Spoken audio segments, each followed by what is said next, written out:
Então, pessoal, vamos ver então os tipos de migração que existem, tá?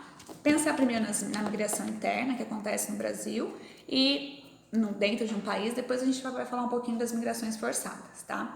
Então, primeira coisa, tá, pessoal? Migração pendular. Pensa no pêndulo. O pêndulo vai para cá, vai para lá. Vai para cá, vai para lá. O tempo todo. É mais ou menos isso que acontece com os imigrantes pendulares, tá? São aquelas pessoas que moram em uma cidade, mas vão trabalhar em outra, vão estudar em outra, que fazem esse caminho de ida e volta todo dia. Com certeza, todo mundo conhece o migrante pendular, né?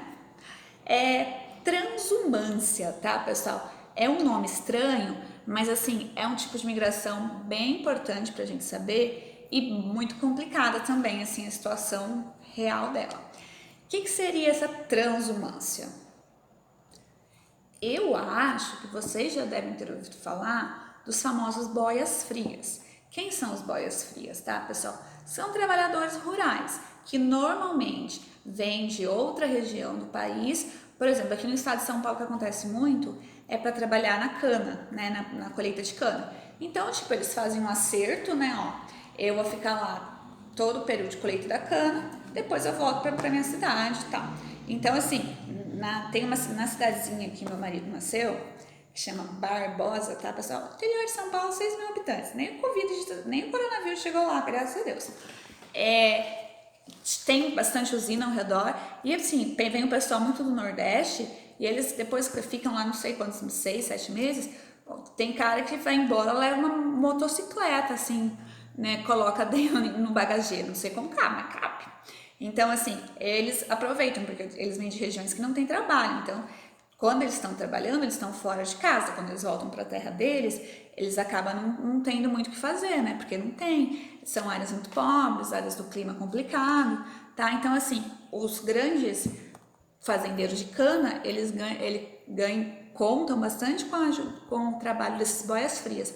Boias frias, tá, pessoal? Boia, comida, coisa do interior, tá? Comida fria, porque eles levam comida de manhã, quando eles vão comer, já era, né? Já tá bem muito fria. Mas por que eu falei para vocês que essa transumância, ela gera um problema, tá? Porque assim, o que acontece? Vamos supor, sou uma fazendeira, e eu tô precisando pegar uns capial aí para trabalhar na minha lavoura. Só que assim, tô querendo pagar muito não, né? Não tô querendo gastar muito meu rico dinheirinho não, porque eu sou capitalista, só quero saber de ganhar, ganhar, ganhar, ganhar. Então, eu vou achar uns Zé Ruela da vida e vou dar um golpe neles. Aí o que acontece, pessoal? Logicamente que o fazendeiro não vai fazer isso, né? Ele manda alguém pra fazer, tá? Isso não quer dizer que isso não acontece. Ele manda o fazendeiro numa cidadezinha lá no interior do Sergipe, procurar trabalhador. Aí aquela miséria, aquelas casas de barro que a gente vê na TV, muito triste. E começa a falar, não, se você for, você vai trabalhar 6 meses comigo, aí eu vou te dar tanto, você vai ter moradia, você vai ter alimentação, tudo por minha conta, tal, que você ganhar, você volta pra cá. Aí, né, o capialzinho todo feliz, vai dar tchau para os seus 5 filhos, para sua esposa e vai sabendo que vai trazer um bom dinheiro para a família. Só que aí que vem o truque, infelizmente. Eles chegam na fazenda e eles começam a escravizar essas pessoas. Eles não pagam, eles dão um local muito ruim para eles morarem, tá? A gente pode falar, não existe escravidão no Brasil, já acabou lá com a princesa Isabel em 1888. Mentira, pessoal. Existe ainda infelizmente, muita gente vivendo em regime de escravidão, tá? Então, isso acontece muito, tá? Os migrantes, eles são obrigados, eles são enganados, né? E acabam tendo que trabalhar de graça para o patrão, vivendo uma vida de escravidão. E como muitos não sabem ler, não sabem escrever, não têm conhecimento de muita coisa, eles acabam não procurando ajuda. Então, tem várias fazendas espalhadas para o nosso Brasil inteiro que praticam um regime. Tem gente que fala que é de semi-escravidão, né? Porque eles não chegam a açoitar os bichinhos. Mas tirando isso, é escravidão como era antes. Então, assim, é uma coisa muito tensa que tem na migração, né? As pessoas saem para trabalhar e infelizmente acabam sendo meio que escravizadas, tá? Transumância, ok. Êxodo rural. Êxodo rural bem simplesinho, tá, pessoal? Êxodo significa fuga. é a fuga das pessoas que saem do campo para ir para as cidades. A gente já falou em outro momento, né, que por que as pessoas vêm para a cidade? Porque tem hospital mais acessível, tem mais emprego. Então, assim, no Brasil, grande parte da população, quase uns 87, 88%, vive nas grandes cidades, tá? Nos outros países não tem tanto isso, mas eles vêm por não ter infraestrutura mesmo onde eles moram, tá? Aí tem o êxodo urbano, é muito difícil de acontecer, tá, pessoal? Eu talvez, quando eu me aposentar, daqui uns 30 anos mais ou menos, eu vou querer fazer um êxodo urbano. Eu vou querer sair da cidade, ficar lá, numa chacrinha, num sitinho, bem de boa. Ah, não, na verdade eu acho que porque eu quero viajar o mundo também, né? Então, mas quando eu voltar, eu quero ficar lá no meu sítio, na minha chacrinha. Mas assim, então seria as pessoas saírem da cidade e irem morar no campo, mas assim, tipo, não é meia dúzia, seria uma grande quantidade, quanto acontece no êxodo rural. Então aqui no Brasil, isso não acontece, tá, pessoal? Não existe êxodo urbano. Aí, pessoal, a gente tem o chamado nomadismo. Vocês já devem ter ouvido falar, os ciganos são nômades e tal. Então, assim, é aquelas pessoas que não se fixam em nenhum lugar. Num pequeno período de tempo, elas ficam, elas tiram seu sustento dali e tal, vai ler a mão do povo na praça, né, no caso dos ciganos, e depois eles cansam e vão para outros lugares, tá? Esses são os nômades que não se fixam em lugar nenhum. Então, pessoal, continuando, vamos falar um pouquinho das migrações forçadas ou migrações involuntárias, que é aquela que eu falei para vocês, né, que as pessoas não querem sair, mas elas são obrigadas. É só assim, para citar um exemplo histórico, o primeiro processo de migração involuntária foi nos africanos, quando os africanos foram obrigados a vir para vários países, inclusive o Brasil, infelizmente, para se tornar escravos, tá? Porque tem muita gente que pensa que a escravidão começou na África, não, tá? Vocês já estudaram isso, hein? No início da história, os primeiros escravos eram os perdedores de guerra, independente de tom de pele. Só que aí os europeus resolveram colocar o tom de pele preto como inferior e acabou justificando a escravidão, tá? Mas isso é mais para... Deixa o professor de história explicar para vocês sobre isso, tá? Vamos focar aqui. Só mais uma coisinha. E os portugueses, assim que eles chegam no Brasil, eles tentam escravizar os índios. Só que os índios não aceitaram. Então eles resolveram buscar os negros, tá? E eles conseguiram, é até feio falar, mas entre aspas, domesticar, né, os negros, torná-los escravos, tá? Mas a gente não vai falar de escravidão, como eu falei, aula de história, agora eu vou voltar para a geografia. Então, assim, pessoal, como eu falei, né, se tornam refugiados, que são pessoas que... Refugiados são pessoas que são obrigadas a sair do seu país de origem, tá? Por perseguição religiosa, por perseguição política, tá? Por guerras, tal, né? Então, seriam os refugiados. Então, como eu falei para vocês, existem hoje, de acordo com a ONU, cerca de 80 milhões de refugiados no mundo. É muita gente, pessoal, 70 milhões de pessoas, tá? É praticamente, assim, 1/3 do Brasil. Então, é muita gente. E assim, e um dado mais estranho ainda, as pessoas querem fugir do seu país porque tá tendo muito problema. Só que o que acontece? Elas querem sair do país dela para elas irem para um outro país e começar uma vida nova e tal. Só que assim, demora muito para os outros países aceitarem essas pessoas, para elas conseguirem migrar legalmente. Lógico, tem muito imigrante ilegal em todos os locais do mundo, né?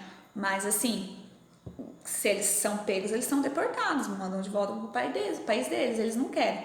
Então, pessoal, desse total aí de mais ou menos 70 milhões, 41 milhões de pessoas ainda estão no seu país. São refugiados, mas estão no seu país. Aí vocês vão perguntar, mas como assim, né? Vou dar um exemplo, tá? Não é real, é hipotético.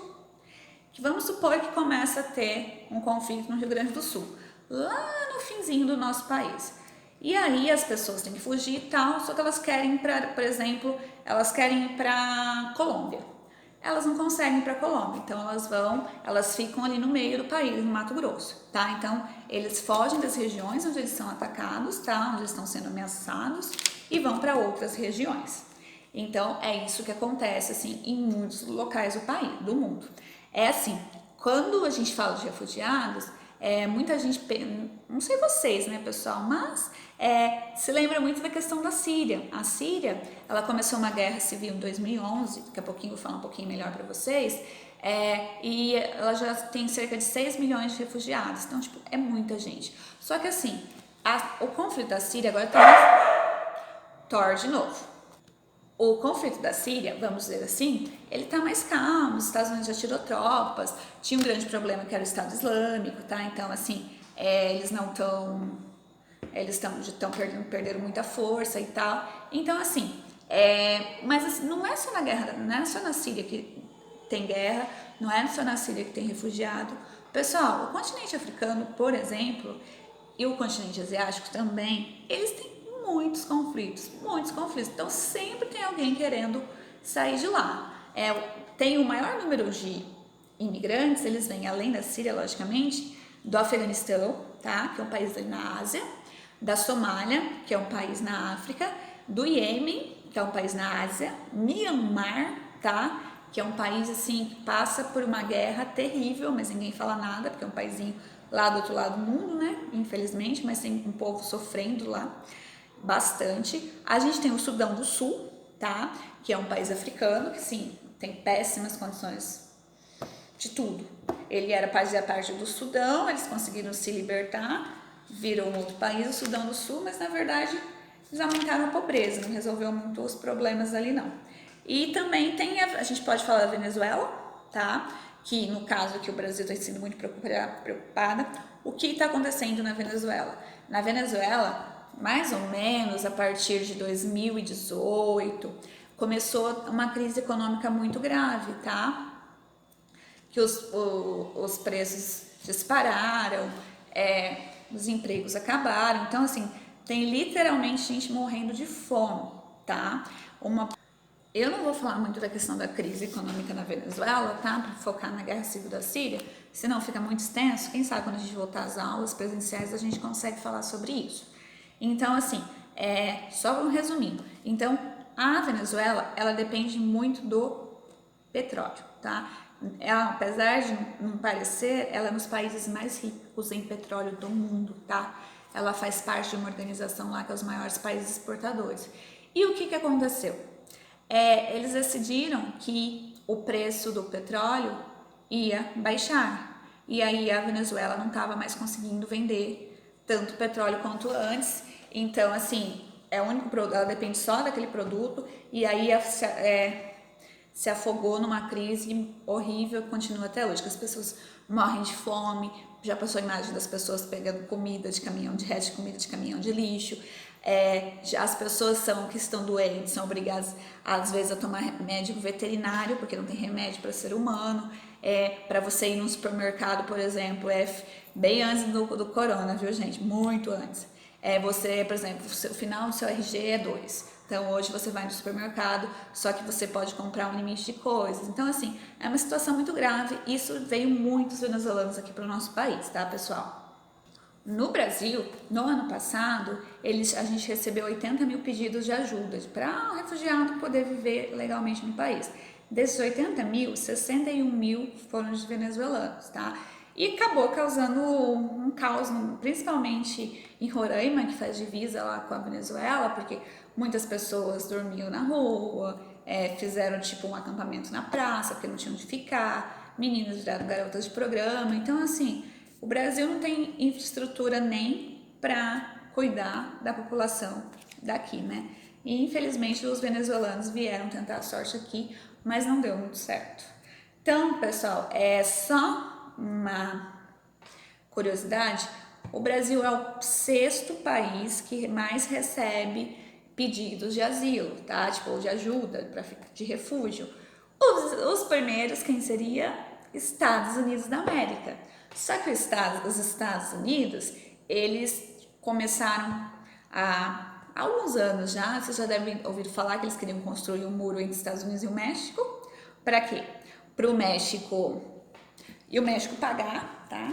Ele quer construir, mas o México vai ter que pagar para impedir a entrada de imigrantes mexicanos. Então, assim, ele aprovou nesses últimos tempos com o Donald Trump, foram aprovadas várias leis anti-imigração, teve alguns povos que foram impedidos de migrarem para lá, E assim, e tem muito imigrante legal e eles fazem bastante vigilância e tal. Vocês talvez conheçam alguém que já tentou, foi para os Estados Unidos. Mas não é fácil porque eles pegam, eles não querem pessoas de outros países, eles falam que estão roubando os empregos deles e tal. E aí eles deportam o mais rápido possível, tá, pessoal? Mas só para vocês entenderem essa dinâmica. Seguinte, mesmo antes dessa guerra da Síria, tinha muitos africanos que, assim, a viagem, pessoal, para você sair lá da Ásia, da África, para ir para a Europa, porque nesses casos eles vão para a Europa primeiro, que é mais próximo, é muito sacrificante, assim. Muitas pessoas morrem no meio do caminho, porque às vezes eles vão num bote super lotado, não cabe muita gente, mas eles vão. E assim, e os africanos sempre fizeram muito isso. Só que começaram a ver mais quando começou a acontecer isso na Síria, tá? Porque a quantidade era muito grande. Tem uma imagem, essa que vocês estão vendo aí, é um menininho, tá numa praia da Turquia, ele é sírio, tinha 3 anos, e ele morreu afogado quando os pais tentavam vir num bote para Turquia, tá? Porque a Turquia fica ali mais próximo, que seria o caminho deles para a Europa. Então, porque era um menino, estava dormindo, parecia um anjinho, mas e branco, infelizmente, porque muitos africanos, muitos negros já morreram nessa travessia e não se falava muito disso, tá? Então, quando isso aconteceu, pessoal, gerou uma grande comoção internacional, tá? Isso foi no final de 2015, tá? A guerra já estava rolando há 4 anos.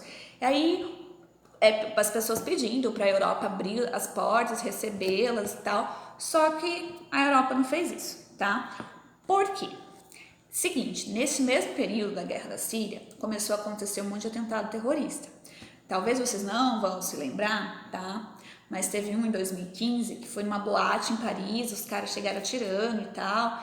Teve um no outro jornal. Então, assim, o que os europeus falavam, os Estados Unidos também falou isso, que eles não queriam que islâmicos, né, que seguem a religião islâmica, tal, que é o caso da maior parte dos sírios, eles não queriam que eles entrassem no país deles, porque eles poderiam, as mulheres usam aquelas burcas, tal, né, igual você está vendo aí, então eles tinham medo que eles tivessem entrado com armamentos escondidos e tal.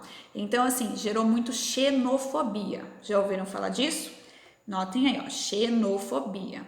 Aversão ao estrangeiro, quando você tem medo do estrangeiro. Então, assim, muitas pessoas foram impedidas de entrar na Europa, pessoas decentes, vamos dizer assim, trabalhadores e tal, por causa desse suposto medo que os países europeus teriam dos terroristas, tá? Há uma coisa que é importante saber, pessoal, que assim, os refugiados sírios, eles saem do país porque a casa dele foi explodida, a família dele, muita gente morreu, mas não são assim, pensar, não tem emprego, não tem diploma, tem médico, tem professor, tem engenheiro, tá? Uma vez eu vi uma reportagem de um cara que ele era cineasta, ele estava morando em São Paulo, ele tinha uma vida super boa na Síria, estabilizada, estava vendendo esfirra de carne numa banquinha. Então, assim, é bem desumano o que essas guerras acabam fazendo com os povos desse país, tá, pessoal? Uma coisa importante, vocês já devem ter ouvido falar em campos de refugiados. Então, quando essas pessoas elas ainda não têm um país que aceite elas, lógico que umas vão na clandestinidade, mas tem muitas que não conseguem. Então, elas ficam nos chamados campos de refugiados, tá? E assim, a ONU, a famosa ONU, ela tem todo um protocolo, vamos dizer assim, né, para a questão como que deve ser o campo de refugiados e tal. Já vou falar para vocês, tá? Como tudo na ONU, é muito bonitinho, tá? Mas a realidade é bem diferente. Então eu vou falar para vocês o protocolo da ONU. Aí depois eu vou dar um exemplo de alguns campos de concentração, não, gente, desculpa, de refugiados, tá? Então, assim, a primeira coisa que a ONU fala é que eles têm que estar 50 quilômetros da fronteira aproximadamente 50 quilômetros da fronteira de um país. Quando as pessoas chegam, primeiro elas ficam numa tenda, tá? Nessa tenda pode ter 2, 3 famílias. Depois, com o passar do tempo, elas mudam para um container.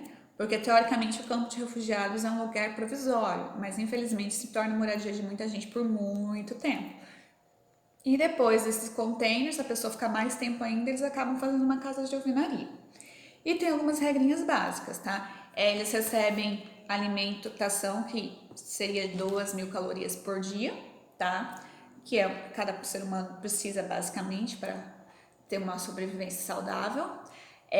Eles têm um kit de higiene que eles recebem, toda pessoa recebe por mês, que são 100 gramas de pasta de dente, uma escova, 250 ml de shampoo, um pacote de absorvente, fraldas, sinceramente eu não sei a quantidade, tá? Eles falam que eles recebem fraldas, não sei se o tanto que eles precisam, tá?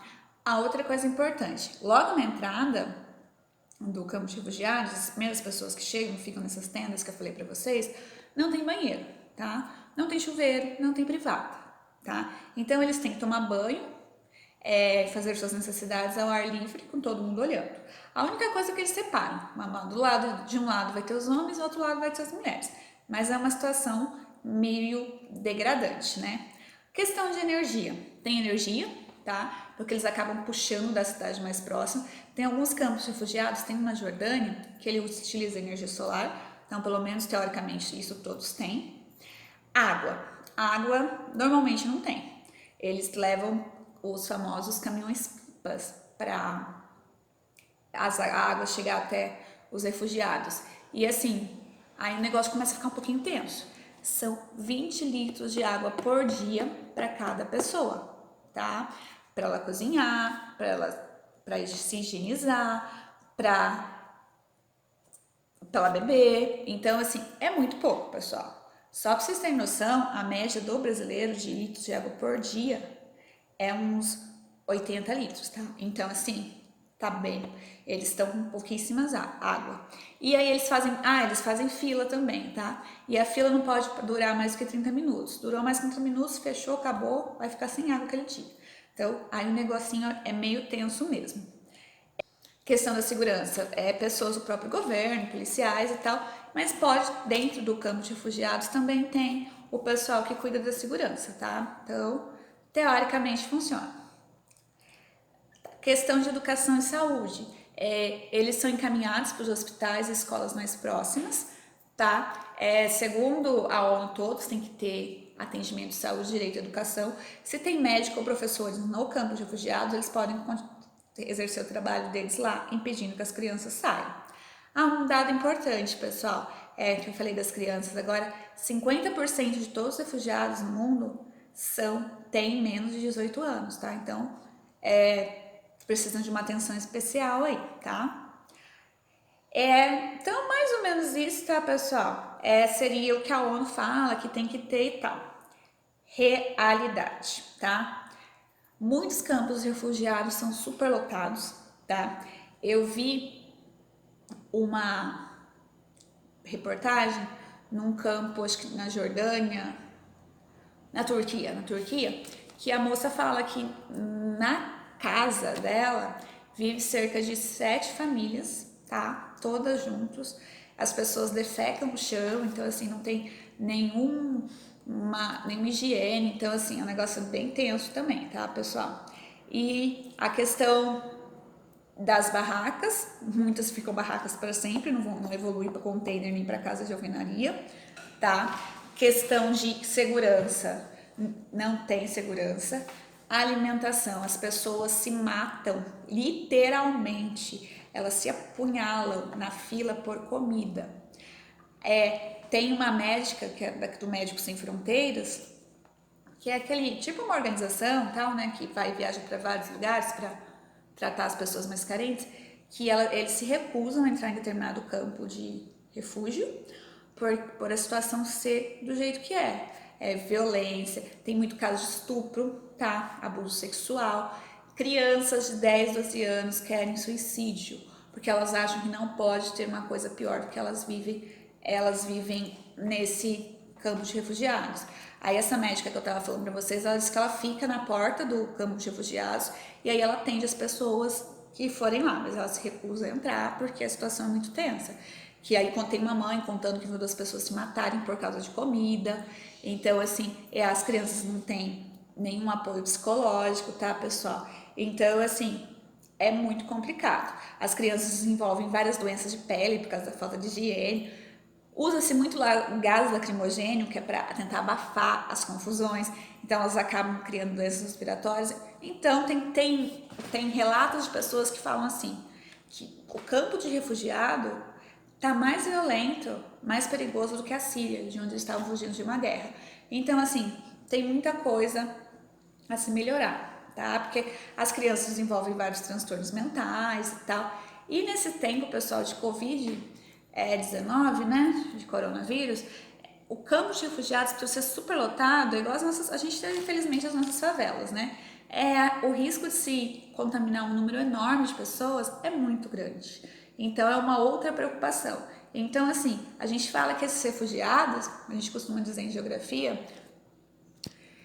são os deserdados da nova ordem mundial, porque eles não têm o seu lugar no mundo e eles ficam esperando os outros países acolherem, muitas vezes não acolhem, nessa questão da xenofobia, tá?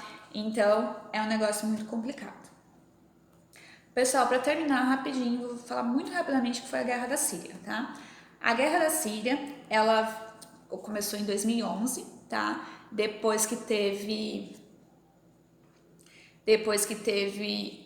uma série de protestos em vários países árabes, foi considerado como Primavera Árabe e tal, para tentar tirar o presidente do poder. Alguns países conseguiram, outros desistiram, né, e tal, mas a Síria ainda persiste. Eles queriam tirar o Bashar al-Assad, esse carinha aí, do poder, tá? Porque ele era um ditador, não tava nem aí pra população, a população vivia na miséria e tal. Então continua, tem lá, de um lado, o exército do Bashar al-Assad e do outro lado os rebeldes sírios. Só que já tá muito mais calmo, isso não quer dizer que a guerra acabou, não quer dizer que tem bombardeio todo dia, tá? Em alguns momentos, assim, da vida, eles conseguem ter uma vida relativamente normal, tá? Mas há sempre aquele clima de tensão. Então, pessoal, era só para explicar um pouquinho a questão de imigração, de refugiado, que eu acho muito importante, tá? Então, mais uma vez, gostou do vídeo? Clica, curte. Não gostou? Comenta o que eu posso melhorar, tá? Já falei, preciso de um retorno de vocês. Sem retorno, se eu achar que não tá servindo para nada as minhas videoaulas, eu paro de fazer, tá? Fiquem bem, fiquem em casa.